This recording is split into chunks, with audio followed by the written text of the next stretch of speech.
तो एक्स अक्ष के अनुदिश बेटा परिमाण को कौन रिप्रेजेंट कर रहा है, ax। दिशा को कौन रिप्रेजेंट करता है, i कैप। और y अक्ष के अनुदिश परिमाण को यहाँ कौन रिप्रेजेंट कर रहा है, ay।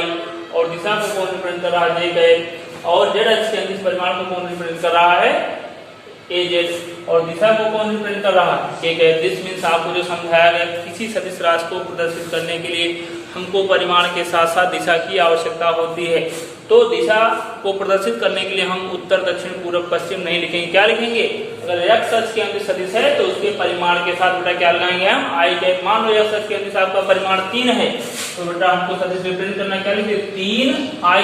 तो 3 परिमाण को रिप्रेजेंट करेगा और i x अक्ष की दिशा को रिप्रेजेंट करता है। ठीक, ऐसे बेटा y अक्ष के अनुदिश भी ऐसे, z अक्ष के अनुदिश बेटा देखते हैं कैसे कि माना x अक्ष के अनुदिश दिस सदिश बेटा वेक्टर ax बराबर क्या होगा, ax i कैप। अब ax क्या बेटा, ax की दिशा में परिमाण है और i कैप ax की दिशा को रिप्रेजेंट कर रहा है, अर्थात यह बता रहा है कि ax x अक्ष के अनुदिश दिशा में है एंड y अक्ष के अनुदिश, y अक्ष के अनुदिश क्या हो जाएगा बेटा, जो सदिश होगा वेक्टर ay इक्वल टू हो जाएगा बेटा ay j कैप। यहाँ पर ay यह रिप्रेजेंट कर रहा है कि y अक्ष के अनुदिश क्या है, परिमाण है, मैग्नीट्यूड है एंड j कैप डायरेक्शन अर्थात दिशा को रिप्रेजेंट कर रहा है। और z अक्ष के अनुदिश, z अक्ष के अनुदिश क्या हो जाएगा बेटा, सदिश वेक्टर az बराबर क्या हो जाएगा, az j कैप। जहाँ az बेटा क्या है, z अक्ष के अनुदिश परिमाण है और k कैप क्या है, z अक्ष के अनुदिश दिशा को प्रदर्शित कर रहा है। अब बेटा यदि कोई सदिश x अक्ष, y अक्ष, z अक्ष तीनों दिशाओं के अनुदिश है, अर्थात उसका कुछ भाग कुछ परिमाण x अक्ष के अनुदिश है, कुछ परिमाण y अक्ष के अनुदिश है और कुछ परिमाण z अक्ष के अनुदिश है, अर्थात हमको तीनों को एक साथ लिखना है, तब क्या लिखेंगे, उसमें तीनों आएंगे, तब क्या हो जाएगा वेक्टर a बराबर ax i cap, ay j cap और az k कैप। अब यहाँ पर समझिए कि ax क्या है, x अक्ष के अनुदिश परिमाण है, i कैप x अक्ष के अनुदिश दिशा को रिप्रेजेंट कर रहा है। तो परिमाण है दिशा, परिमाण है दिशा, परिमाण है दिशा, j कैप y अक्ष के अनुदिश y अक्ष को रिप्रेजेंट कर रहा है, k कैप z अक्ष को रिप्रेजेंट कर रहा है। अर्थात ये जो सदिश है ये 3D है, 3 डायमेंशन अर्थात तीनों दिशाओं में है, x अक्ष, y अक्ष और z अक्ष तीनों दिशाओं में है। अब इससे आगे बेटा हम पढ़ते हैं सदिशों का योग। क्या पढ़ते हैं, सदिशों का योग। आपने सदिशों के बारे में सब पढ़ लिया, कितने प्रकार के होते हैं, कैसे प्रदर्शित किए जाते हैं। अब सदिशों को जोड़ना सीखेंगे। तो सदिशों के जोड़ने के मुख्यतः बेटा 3 नियम। कितने नियम है, 3 नियम। ठीक है, एक बात हमेशा ध्यान देना कि जोड़ने की बात, तो जोड़ने के लिए हमको कम से कम 2 सदिश चाहिए। कम से कम कितने जोड़ सकते हैं, 2 सदिशों को जोड़ने के नियम सीखेंगे, 3 सदिशों को जोड़ने के नियम सीखेंगे, 4 सदिशों को जोड़ने के नियम सीखेंगे, 5 सदिशों के और ऐसे अनंत सदिशों को जोड़ने का नियम भी आप सीखेंगे। तो सदिशों के योग के बारे में बेटा आपको बता रहे थे। सदिशों का योग मुख्यतः 3 प्रकार का होता है। ठीक है, तो कम से कम कितने सदिशों जोड़ सकते हैं, जोड़ने के लिए हमको कम से कम 2 चाहिए। सबसे पहले 2 सदिशों को जोड़ने के लिए हम नियम जानते हैं। 2 सदिशों को जोड़ने के लिए बेटा 2 नियम है। 2 सदिशों जोड़ने के लिए कितने नियम हैं, 2 नियम सबको याद रखिए। पहला क्या है, 2 सदिशों के योग का त्रिभुज नियम। दूसरा है 2 सदिशों के योग का समांतर चतुर्भुज नियम। तो सबसे पहले हम चर्चा करते हैं 2 सदिशों के योग के त्रिभुज नियम का। 2 सदिशों के योग का त्रिभुज नियम। त्रिभुज नियम बेटा नियम क्या कहता है, नियम ध्यान से सुनेंगे कि यदि 2 सदिश परिमाण व दिशा में किसी त्रिभुज की 2 संलग्न भुजाओं से प्रदर्शित हों तो इनका परिणामी परिमाण व दिशा में त्रिभुज की तीसरी भुजा द्वारा प्रदर्शित होगा। फिर सुनेंगे कि यदि 2 सदिश परिमाण व दिशा में किसी त्रिभुज की 2 संलग्न भुजाओं से प्रदर्शित हों तो इनका परिणामी परिमाण व दिशा में त्रिभुज की तीसरी भुजा द्वारा प्रदर्शित होगा। अर्थात मान लेते हैं बेटा कोई सदिश है OA जो कि वेक्टर A द्वारा प्रदर्शित है, दूसरा सदिश है OB जो कि वेक्टर B द्वारा प्रदर्शित है। तो जो इनका परिणामी होगा एक सदिश मान लेते हैं ओ ए है, दूसरा सदिश क्या है ओ बी, ओ बी और ओ ए क्या वेक्टर ए है, ओ बी क्या वेक्टर बी है। तो इसका जो परिणामी होगा क्या होगा, तीसरे अर्थात बी ए द्वारा प्रदर्शित होगा जो कि आर है, और आर बटा हो जाएगा वेक्टर ए प्लस बी। क्या हो जाएगा वेक्टर ए प्लस बी। एक नियम और त्रिभुज का जोड़ने का बताते हैं, जोड़ने का नियम को। बेटा दो सदिशों को हमको जोड़ना है, दो सदिशों को जोड़ना है। सदिश ए है, ए सदिश ए है, तो सदिश बी को अगर हमको ए में जोड़ना है, सदिश बी को अगर हमको सदिश ए में जोड़ना है तो सदिश ए के अग्रभाग से सदिश बी के पश्च भाग को जोड़ेंगे। सदिश ए के अग्रभाग से सदिश बी के पश्च भाग को, पश्च भाग मतलब फेल को ए के अग्रभाग से जोड़ेंगे। तो जो इनका परिणामी होगा बेटा ए के पश्च भाग से आरंभ होकर बी के अग्रभाग पर जाकर समाप्त होता है। एक ही सदिशों के योग का त्रिभुज नियम है।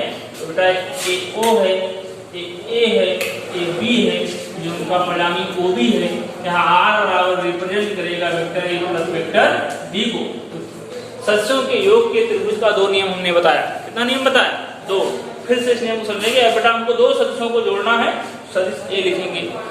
अगर सदिश ए में हमको बी को ऐड करना है तो ध्यान समझेंगे इस बात को। अगर सदिश ए में हमको बी को जोड़ना है तो सदिश ए के अग्रभाग से सदिश बी के पश्च भाग को जोड़ेंगे, तब परिणामी आपका आएगा ए प्लस बी। अगर ऐसे समझिए, अगर हमको सदिश बी में सदिश ए को जोड़ना, सदिश बी में सदिश ए को जोड़ना है तो सदिश बी के अग्रभाग से, सदिश बी के अग्रभाग से सदिश ए के अग्रभाग को जोड़ेंगे, तब यहाँ पर जो योग आएगा वो आएगा वेक्टर आर बराबर बी प्लस ए, क्योंकि बी के अग्रभाग से ए के अग्रभाग को जोड़ा गया है।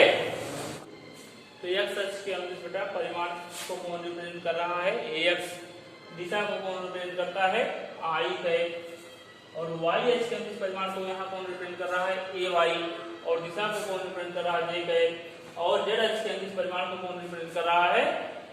ए जेड। और दिशा को कौन रिप्रेजेंट कर रहा है? के। दिस मीन्स आपको जो समझाया गया, किसी सदिश राशि को प्रदर्शित करने के लिए हमको परिमाण के साथ साथ दिशा की आवश्यकता होती है। तो दिशा को प्रदर्शित करने के लिए हम उत्तर दक्षिण पूर्व पश्चिम नहीं लिखेंगे। क्या लिखेंगे? अगर एक्स अक्ष के अनुदिश सदिश है तो उसके परिमाण के साथ बेटा क्या लगाएंगे हम? आई कैप। मान लो एक्स अक्ष के अनुदिश आपका परिमाण 3 है तो बेटा हमको सदिश रिप्रेजेंट करना क्या लिखेंगे? 3 आई। तो 3 परिमाण को रिप्रेजेंट करेगा और आई एक्स अक्ष की दिशा को रिप्रेजेंट करता है। ठीक ऐसे बेटा वाई अक्ष के अनुदिश भी ऐसे, जेड अक्ष के अनुदिश बेटा देखते हैं कैसे कि माना एक्स अक्ष के अनुदिश दिस सदिश बेटा वेक्टर ax बराबर क्या होगा? ax आई कैप। अब ax क्या बेटा? ax की दिशा में परिमाण है और i कैप ax की दिशा को रिप्रेजेंट कर रहा है, अर्थात यह बता रहा है कि ax x अक्ष के अनुदिश दिशा में है एंड y अक्ष के अनुदिश, y अक्ष के अनुदिश क्या हो जाएगा बेटा? जो सदिश होगा vector A Y equal to हो जाएगा बेटा ए वाई जे कैप। यहाँ पर ए वाई यह रिप्रेजेंट कर रहा है कि वाई एक्स क्या है? परिमाण है, मैग्नीट्यूड है, एंड जे कैप डायरेक्शन अर्थात दिशा को रिप्रेजेंट कर रहा है। और जेड अक्ष के अनुदिश, जेड अक्ष के अनुदिश क्या हो जाएगा? सदिश वेक्टर ए जेड बराबर क्या हो जाएगा? ए जेड जे कैप, जहां ए जेड बेटा क्या है? जेड अक्ष के अनुदिश परिमाण है और के कैप क्या है? जेड अक्ष के अनुदिश दिशा को प्रदर्शित कर रहा है। अब बेटा यदि कोई सदिश एक्स अक्ष, वाई अक्ष, जेड अक्ष तीनों सदिशों, तीनों दिशाओं के अनुदिश है, अर्थात उसका कुछ भाग, कुछ परिमाण एक्स अक्ष के अनुदिश है, कुछ परिमाण वाई अक्ष के अनुदिश है और कुछ परिमाण जेड अक्ष के अनुदिश है, अर्थात हमको तीनों को एक साथ लिखना है, तब क्या लिखेंगे? उसमें तीनों आएंगे, तब क्या हो जाएगा? वेक्टर ए बराबर ए एक्स आई कैप, ए वाई जे कैप और ए जेड जे कैप। अब यहाँ पर समझिए कि ए एक्स क्या है? एक्स अक्ष के अनुदिश परिमाण है, आई कैप एक्स अक्ष के अनुदिश दिशा को रिप्रेजेंट कर रहा है। तो परिमाण है दिशा, परिमाण है दिशा, परिमाण है दिशा। जे कैप वाई अक्ष के अनुदिश वाई अक्ष को रिप्रेजेंट कर रहा है, ए कैप जेड अक्ष को रिप्रेजेंट कर रहा है। अर्थात ये जो सदिश है ये 3D है, 3 डायमेंशन अर्थात तीनों दिशाओं में है, एक्स अक्ष, वाई अक्ष और जेड अक्ष तीनों दिशाओं में है। अब इसके आगे बेटा हम पढ़ते हैं सदिशों का योग। क्या पढ़ते हैं? सदिशों का योग। आपने सदिशों के बारे में सब पढ़ लिया, कितने प्रकार के होते हैं, कैसे प्रदर्शित किए जाते हैं। अब सदिशों को जोड़ना सीखेंगे। तो सदिशों के जोड़ने के मुख्यतः बेटा 3 नियम। कितने नियम है? 3 नियम। ठीक है, एक बात हमेशा ध्यान देना कि जोड़ने की बात है तो जोड़ने के लिए हमको कम से कम 2 सदिश चाहिए। कम से कम कितने जोड़ सकते हैं? 2 को। 2 सदिशों को जोड़ने के नियम सीखेंगे, 3 सदिशों को जोड़ने के नियम सीखेंगे, 4 सदिशों को जोड़ने के नियम सीखेंगे, 5 सदिशों के और ऐसे अनंत सदिशों को जोड़ने का नियम भी आप सीखेंगे। तो सदिशों के योग के बारे में बेटा आपको बता रहे थे। सदिशों का योग मुख्यतः 3 प्रकार का होता है। ठीक है, तो कम से कम कितने सदिशों जोड़ सकते हैं? जोड़ने के लिए हमको कम से कम 2 चाहिए। सबसे पहले 2 सदिशों को जोड़ने के लिए हम नियम जानते हैं। 2 सदिशों को जोड़ने के लिए बेटा 2 नियम है। 2 सदिशों जोड़ने के लिए कितने नियम है? 2 नियम सबको याद रखिए। पहला क्या है? 2 सदिशों के योग का त्रिभुज नियम। दूसरा है 2 सदिशों के योग का समांतर चतुर्भुज नियम। तो सबसे पहले हम चर्चा करते हैं 2 सदिशों के योग के त्रिभुज नियम का। 2 सदिशों के योग का त्रिभुज नियम। त्रिभुज नियम बेटा नियम क्या कहता है? नियम ध्यान से सुनेंगे कि यदि 2 सदिश परिमाण व दिशा में किसी त्रिभुज की 2 संलग्न भुजाओं से प्रदर्शित हों तो इनका परिणामी परिमाण व दिशा में त्रिभुज की तीसरी भुजा द्वारा प्रदर्शित होगा। फिर सुनेंगे कि यदि 2 सदिश परिमाण व दिशा में किसी त्रिभुज की 2 संलग्न भुजाओं से प्रदर्शित हों तो इनका परिणामी परिमाण व दिशा में त्रिभुज की तीसरी भुजा द्वारा प्रदर्शित होगा। अर्थात मान लेते हैं बेटा कोई सदिश है OA जो कि वेक्टर A द्वारा प्रदर्शित है, दूसरा सदिश है OB जो कि वेक्टर B द्वारा प्रदर्शित है। तो जो इनका परिणामी होगा एक सदिश मान लेते हैं OA है, दूसरा सदिश क्या है? OB और OA क्या वेक्टर A है, OB क्या वेक्टर B है। तो इसका जो परिणामी होगा क्या होगा? तीसरी भुजा अर्थात BA द्वारा प्रदर्शित होगा जो कि R है और R बटा हो जाएगा वेक्टर A प्लस B। क्या हो जाएगा? Vector A plus B। एक नियम और त्रिभुज का जोड़ने का बताते हैं। जोड़ने का नियम को बेटा 2 सदिशों को हमको जोड़ना है। 2 सदिशों को जोड़ना है। सदिश A है, सदिश A है तो सदिश B को अगर हमको A में जोड़ना है, सदिश B को अगर हमको सदिश A में जोड़ना है तो सदिश A के अग्रभाग से सदिश B के पश्च भाग को जोड़ेंगे। सदिश A के अग्रभाग से सदिश B के पश्च भाग को, पश्च भाग मतलब फेल को A के अग्रभाग से जोड़ेंगे। तो जो इनका परिणामी होगा बेटा A के पश्च भाग से आरंभ होकर B के अग्रभाग पर जाकर समाप्त होता है। एक ही सदिशों के योग का त्रिभुज नियम है। तो बेटा एक O है, एक A है, एक B है, जो उनका परिणामी OB है।